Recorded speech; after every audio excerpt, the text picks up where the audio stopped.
Ration দুর্নীতি মামলায় ইডির হাতে গ্রেপ্তার শঙ্করাধ্য। ইডির স্ক্যানারে তৃণমূল নেতার 4টি সংস্থা, যার মধ্যে 2টি সংস্থার মাধ্যমে বিদেশি মুদ্রা বিনিময় হতো। ইডি সূত্রে খবর, রেশন দুর্নীতির বিপুল টাকা ঢুকেছে শঙ্করের সংস্থায়। কেন গ্রেপ্তার করা হলো বনগাঁ পুরসভার প্রাক্তন চেয়ারম্যানকে? ইডি সূত্রে আমরা যে খবর পাচ্ছি, শঙ্করের মুদ্রা বিনিময় সংস্থায় সাম্প্রতিক বছরে বিপুল টাকা লগ্নি হয়েছে, আর সেই সব টাকা রেশন দুর্নীতির বলে মনে করছেন তদন্তকারীরা।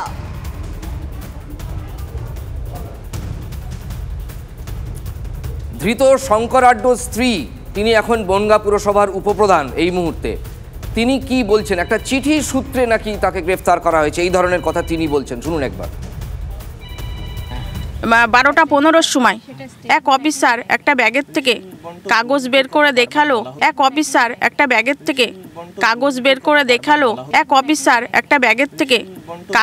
করে দেখালো। জ্যোতিপ্রিয় মল্লিক রেশন বন্টনের সঙ্গে আপনাকে অ্যাটাচ করা হচ্ছে।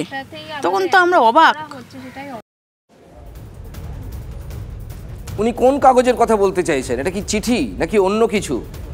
সেটা কোথায় বসে লেখা হয়েছিল, কে লিখেছিলেন, জানার চেষ্টা করবো আমাদের প্রতিনিধি সুমনের সঙ্গে কথা বলে। সুমন, এই যে কথায় কথায় যে চিঠির প্রসঙ্গটা বা কাগজের প্রসঙ্গটা আসছে, এটা কি আসলে? দেখো, 16ই ডিসেম্বর জ্যোতিপ্রিয় মল্লিক এসএসকেএম থেকে একটা চিঠি লিখছেন তার মেয়ের উদ্দেশ্যে, যেটা ইডি আজকে কোর্টে দাবি করেছে। সেই চিঠিতে শঙ্কর আঢ্যের নাম রয়েছে।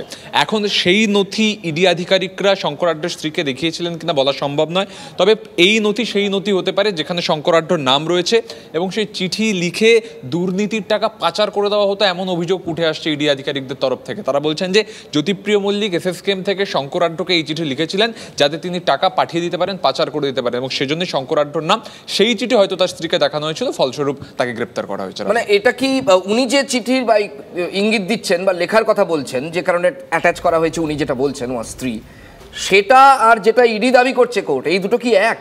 দেখো, এই দুটো এক হওয়ার সম্ভাবনাই প্রবল। তার কারণ ইডি আধিকারিকরা একেবারে শেষ মুহূর্তে এই বয়ান দেখান এবং এই বয়ান দেখিয়ে বলেন যে আমরা মন্ত্রীর বয়ান নিয়েছি, আমরা নথি দেখাচ্ছি, আপনাকে এই মামলায় গ্রেপ্তার করা হচ্ছে।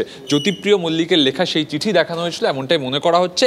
ইডি আধিকারিকরা আজকে কোর্টে দাবি করেছেন যে জ্যোতিপ্রিয় মল্লিক এই চিঠি 16 তারিখে লিখেছেন। রাজা, অনেক ধন্যবাদ। কোনো পুরনো খবর নয়, সকাল থেকেই পুরো দিনের আভাস, লোকাল থেকে গ্লোবাল, ঘটনাস্থল থেকেই রিপোর্টারের মুখে শুনে নিন আসল ঘটনা। দিন শুরু করুন TV9 বাংলার সঙ্গে। সকালে প্রথম ব্রেকিং at 7, সকাল 7টায়, সকাল 8টায় দেখুন 8 reporter, 8 exclusive. News express at 9 দেখুন সকাল 9টায়। 10 খবর, 10 রিপোর্টার অন দ্য স্পট সকাল 10টায়। লোকাল টু গ্লোবাল at 11 দেখুন সকাল 11টায়। দেখুন morning super prime time TV9 বাংলায়। TV9 বাংলা না দেখলেই নয়।